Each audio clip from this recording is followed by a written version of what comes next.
Hey, golf fans. Well, the man, the myth, the legend has removed himself from 11 years of hiding. Anthony Kim is back on tour, and as a golf professional and somebody that wants to see the game grow, I couldn't be more excited. Lots of reasons probably why he wasn't on tour, speculation, all that good stuff, but we're here to look at the golf swing of Anthony Kim, and on the right hand side I've got a video from 2008, I believe, and a video from the other day on the range in Jeddah for the LIV event. So obviously still a world-class talent. I think everybody that knows or remembers Anthony Kim from back in the day says the same thing, right? There's a guy with just unlimited level of ability, talent, to hit any shot at any time under pressure. I recall the 2009 President's Cup. He was really the star of that show, and just a really cool dude to watch swing the golf club. It just absolutely flushes it. So let's get right into it and see what some of the changes have occurred over this 11-year absence. The first thing I would always say is when you look at swings, they're always at slightly different angles, different distance away from each other where the camera is, but also what is the player actually trying to do with the ball, right? We don't know if they're trying to cut it or draw it, so we always kind of leave that door open when we look at swings. However, there are some definite things that stand out to me in terms of the swing. So as you look on the right-hand side, you can see really the big difference is the space he has between his hands and the grip, and also how much more flexion that he has in his knees on the left-hand side, the most current swing. So why is that? Who knows? But what I want to point out is kind of the ramifications of some of those things and get people thinking a little bit about how when you set up certain ways to the golf ball, whether it be your grip, your stance, your balance points, where your butt is, et cetera, all these things can have little tiny influences on your ball flight. And when you're a world-class player, these little differences in setup can really influence your club path and also your club face, your ability to hit shots. Right, so if you look on the right-hand side, and these seem to be pretty similar golf clubs. Looks like a short iron or maybe even a 9 or pitching wedge here on both sides. So as he takes the club back on the right, you're going to see the hallmark that I've always noticed about Kim is that he doesn't get a lot of free hip turn. And what I mean by that is he's actually kind of letting that right leg, instead of straighten, it remains to be flexed. And so as a result of that, the club tends to stay a little bit more in front, contrary to what social media tends to say is the best way to swing a golf club, quote unquote. He does not have his golf club perpendicular to his spine. In fact, it's a little bit toe up. I recall in the early days of looking at Anthony Kim's swing, that was actually something that he purposely tried to do to avoid left misses and really just kind of feel like as the club shallows out, the face is never really super closed. But really, for me, it just matches what his pivot is going to do. So as he goes back into what we call his position 3 when the lead arm is parallel, because he stood a little bit farther from the golf ball, had a little more space, you're going to see a slightly different club shaft angle. You see on the left-hand side as he comes back, there's a little more depth to his arms and his hands as he goes back. Club stays kind of more on the plane line, if you will. It gets slightly above the forearm and the plane line there, but look at the difference between the club shaft, right? So a lot more vertical on the right-hand side at this particular point. Still remains, to be very quiet with his hips, like I said, doesn't get a lot of hip turn. And so what you're going to see is at the top of the swing, as we start to go into P4, you're going to see that there's a lack of depth to his hands, okay? And so depth, we just look at in relation to the back heel or the center of the chest. So you can see on the left-hand side, relative to his right shoe, those hands are kind of right in line with the middle part of his foot. lack of depth just means you have to match it up. On the left-hand side, you might see just a touch more turn.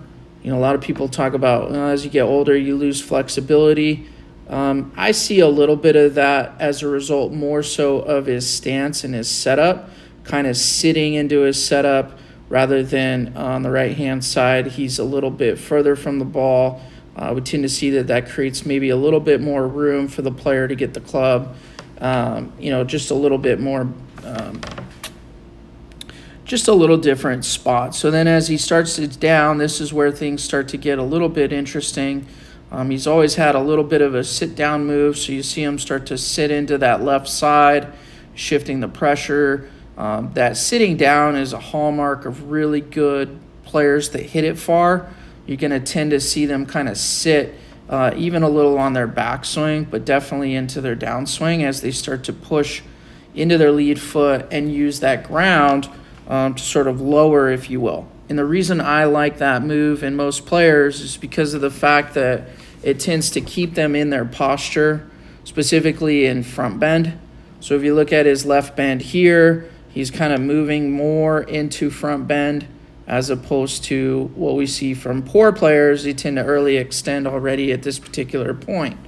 As he starts to go into the later stages of his downswing, you see the shaft is shallowing really nicely. The way that he does that is kind of twofold. One is he's pushing his left hip back and around this corner right here and unwinding his hips while his shoulders remain relatively closed from where they were at address. This is a great way to shallow out the shaft, basically give the club time in this right arm to start unloading. And he does that really, really nicely. On the right-hand side, you see him come down bang on plane. Something I've always seen from the elite ball strikers in history is their ability to maintain their posture well into the impact zone where they're actually able to get that shaft pretty much back to where it was at address, and even kind of continues on as he starts to rotate and extend up through the shot.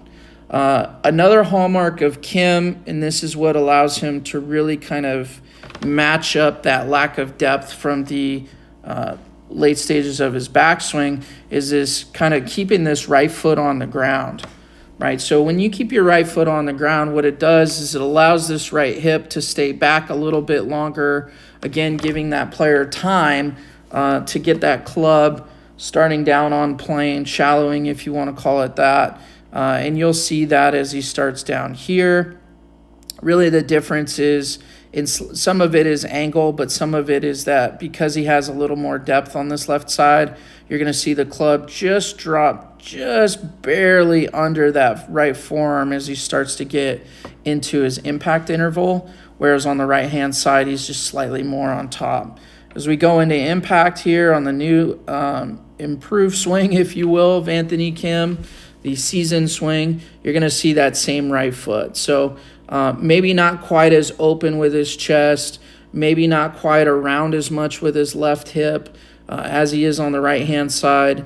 Is that 11 years or is that the type of the shot? We don't need to speculate, but what you will see is a very similar exit pattern where the club comes down bang on plane from its original line, and then the club starts to exit low and to the left, right? So he's got really the same pivot that he had when he was winning on the PGA Tour and, lighting the golf world on fire, if you will.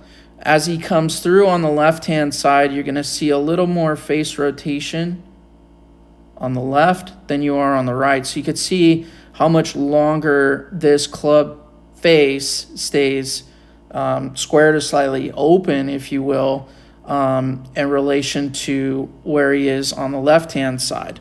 Again, is that because of the lower body and how that's moving? Well, if the lower body is slowing down and the chest stays closed, you're always going to have that club face is going to rotate significantly more.